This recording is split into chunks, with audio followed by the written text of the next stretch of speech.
Hey everybody, real quick video today. I came across a YouTube video in my YouTube feed about an NDE, 25 minutes long. This guy is former military, so already you got the idea that he's pretty indoctrinated in order following and respecting anything he perceives as an authority. And he basically had an NDE because he severely injured himself. Nearly killed himself by diving into a shallow water. He didn't know the water was shallow, and he went in head first.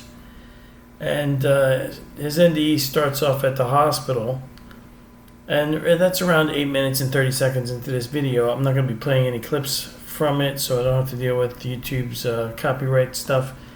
So I'll just be telling you where to find it. I'll link to the video in the description section below.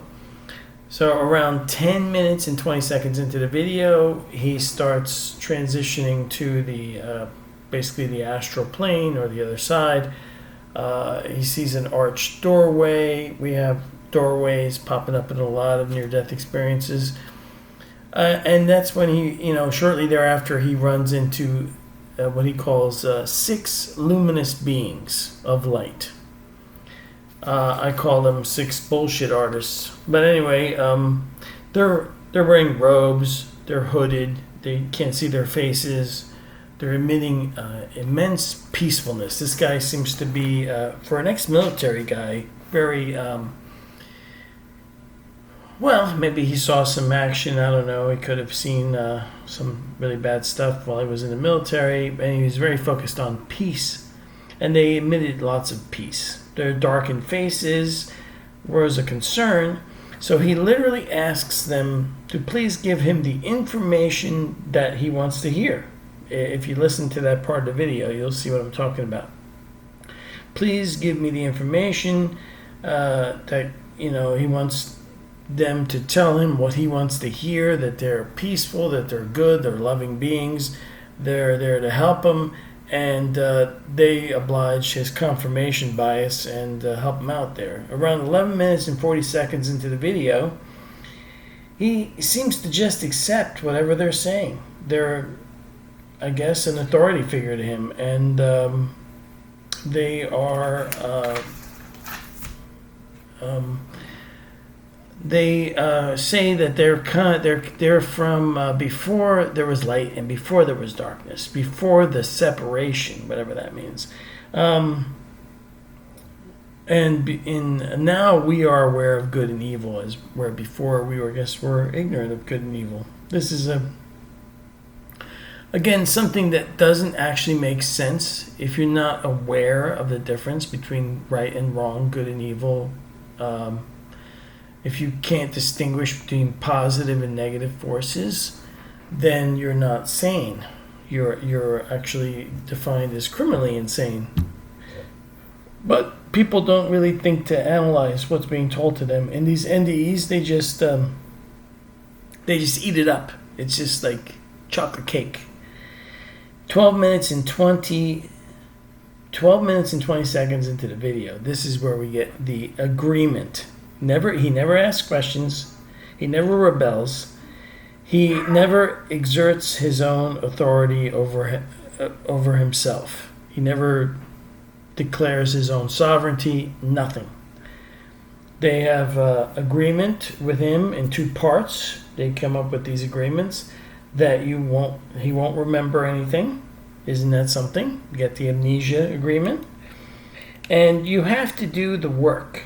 But he says in the video that he has no idea what the work is. Isn't this classic?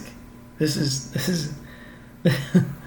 I took notes as I was listening to him. I listened to the video a couple times to make sure I got everything down. But that was important to mention.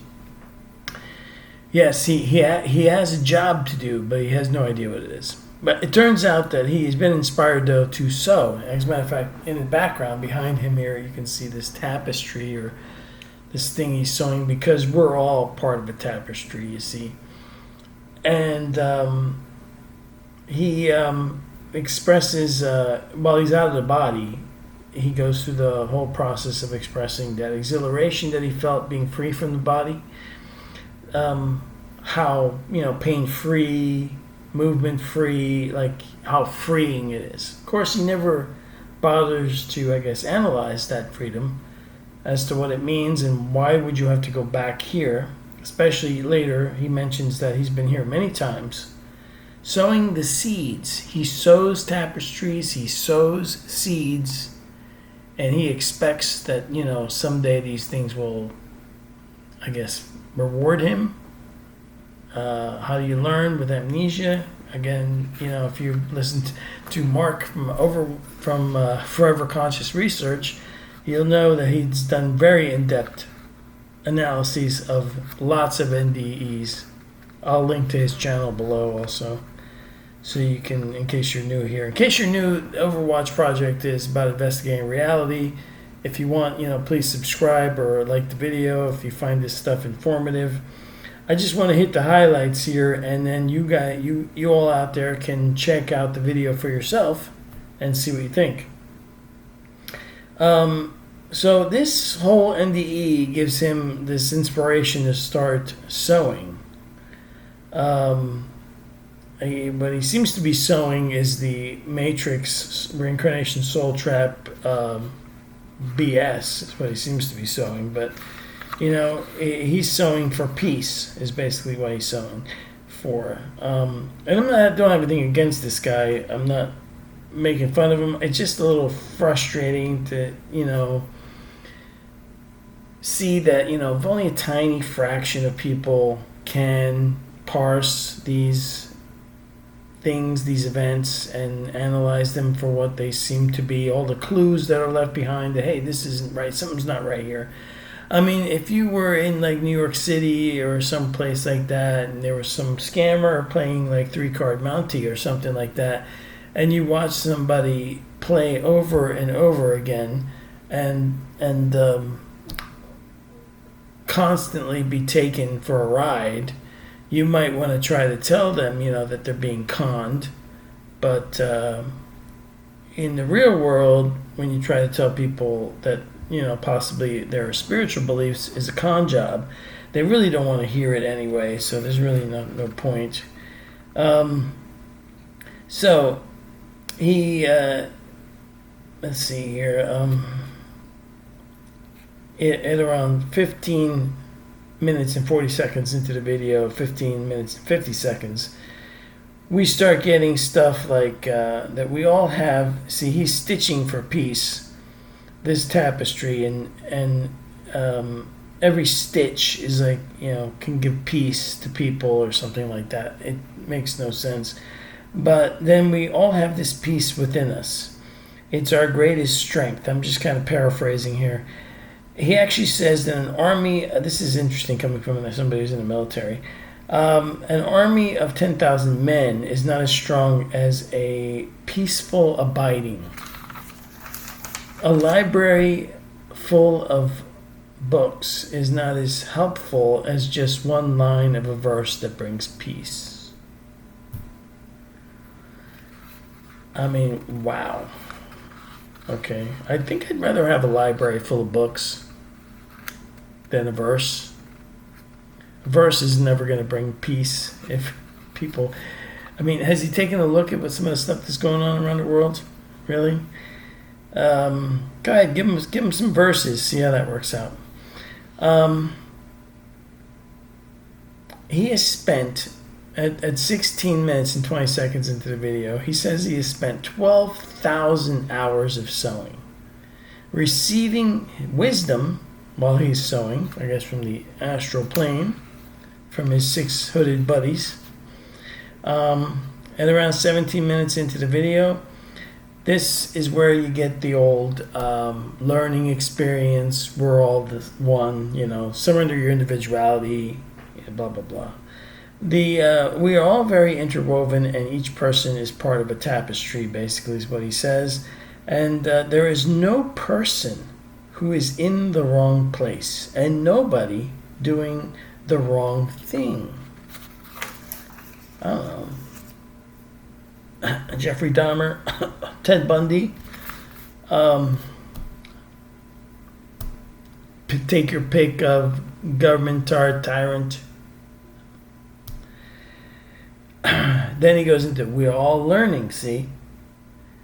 Now there are, and then he sort of has a minor correction. He basically says that there are some people that choose difficult paths and that they're committing unhelpful or unwholesome actions. And that these are bitter seeds and that they are planting, and they will produce bitter fruit. And from that, they will learn. I don't know about you, but we could do without some of these unwholesome, unhelpful acts. I'm talking about, the psychopathic acts that impose suffering, destruction, mayhem, chaos, criminal activity, heinous acts that are done. These are not unwholesome and unhelpful. They are evil, and some of them come from the agencies that run this world, right? And we also have our generic street psychopaths that are out there. I honestly don't know how you can be that detached from reality. Even when you've connected more to it by entering the astral plane, interacting with astral beings, how you don't stop to think about some of this crap that, but that's how powerful cognitive dissonance is. That's how strong it is. At 17 minutes and 50 seconds, he remembers multiple lifetimes, planting those seeds, blah, blah. I actually wrote my notes, blah, blah, blah, blah, blah. Many lifetimes of learning, blah, blah, blah, blah, blah. This guy hits all the tropes, all the notes of the reincarnation soul trap con job in one video in 25 minutes, which is pretty damn good. Like I said, I don't have anything against him personally, and I don't, people can obviously believe what they want to believe. If you want to think that I'm wrong about my conclusions, if you're new to my channel, my website is overwatchproject.com. If you want the source material for what I base my investigation of reality on, and maybe you'll find it helpful, maybe you won't. Maybe maybe he's helpful for you. Maybe he can add a stitch in that tapestry for you and give you some peace. Me, I try to make my case here as best as possible that a lot of this stuff doesn't make any sense. If you want to basically try to exert your own sovereignty over yourself, take authority on yourself, and why not question these beings? Why not have an ounce of rebellion against this stuff? Why did these people all just go along with this stuff? I don't know. I'm not sure. So check out his video below. If you want in-depth analysis of this kind of stuff, of course, go to Forever Conscious Research. I'll link to his channel below. And I'll talk to you all later. See you, bye.